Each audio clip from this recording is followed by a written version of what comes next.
Welcome back to DarkFrame Stories, where the past never truly rests in the shadowed corners of Europe's history.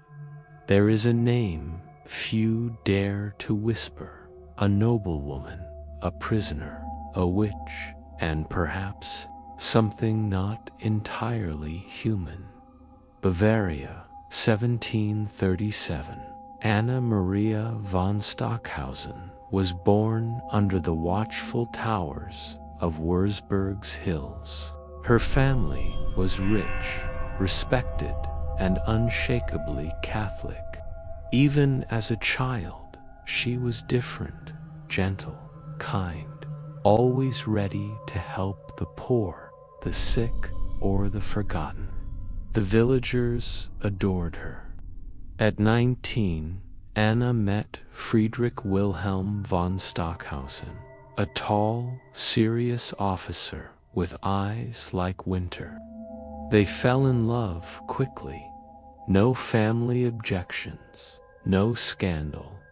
Their wedding was a celebration the village still talked about years later. They moved into a sprawling castle in Bavaria.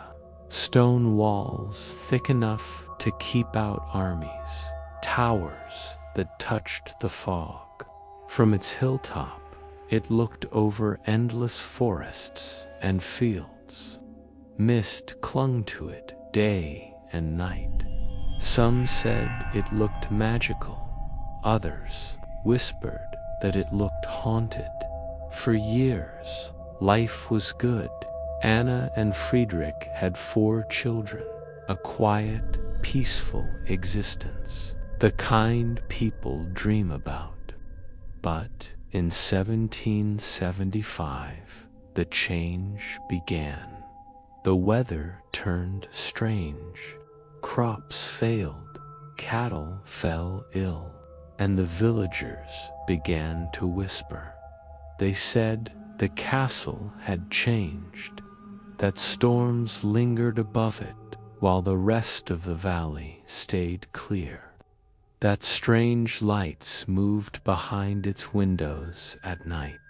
Then came Father Johann, a priest with fire in his voice and fury in his eyes. He claimed he'd seen Anna in the dead of night, drawing strange symbols, speaking words no Christian should know. He called her a witch. Some believed him. Others said perhaps he had once asked Anna for something and she refused, but the truth didn't matter. One winter morning, soldiers stormed the castle. Anna and Friedrich were taken away in chains. The same villagers she had fed and clothed for years now watched her with fear in their eyes. Her children never saw her again, even though Anna denied every accusation. The court didn't care. They sentenced her and Friedrich to die. But on the day of execution, the man chosen to kill her refused. He claimed a voice had come to him in his dreams, a voice that said, "Do not spill the blood of the innocent." Instead, she was sent far away to a prison in Kempen. There, she waited. In 1781, word came that she had died, but that was not the end. Years later, workers repairing the old prison made a discovery. Anna's coffin was broken. From the inside, wood splintered. Deep claw marks gouged into the lid, and her body was gone.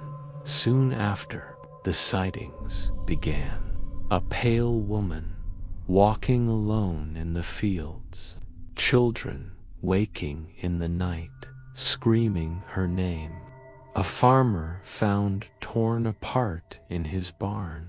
One night they caught her.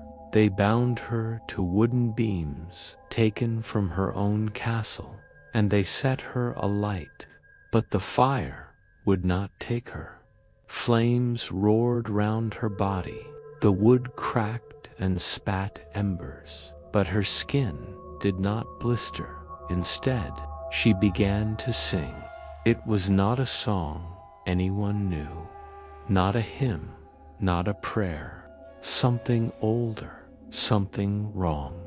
The villagers panicked. They ran, all but one, Matthias Keller, a mystic, a man who hunted things that should not exist.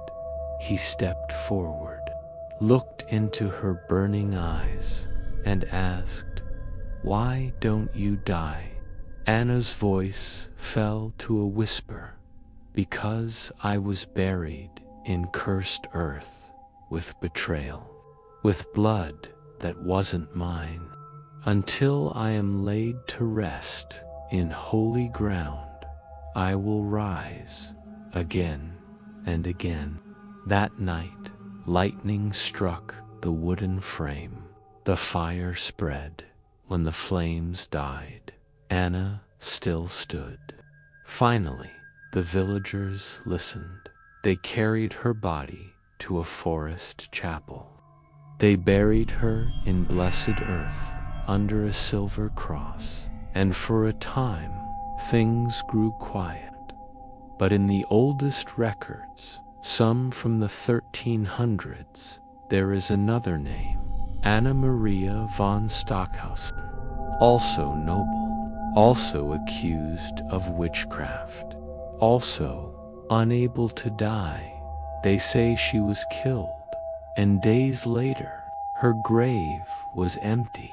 They drowned her, burned her, drove a stake through her heart, and still she came back. Was it the same woman, living many lives, or a soul cursed to return forever?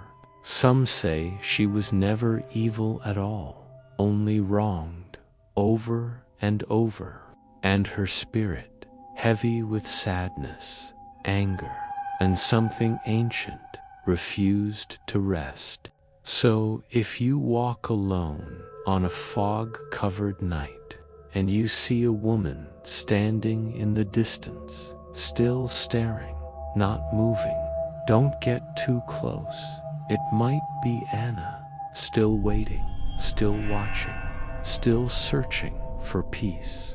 You're part of this now. You're subscribed, whether you meant to be or not.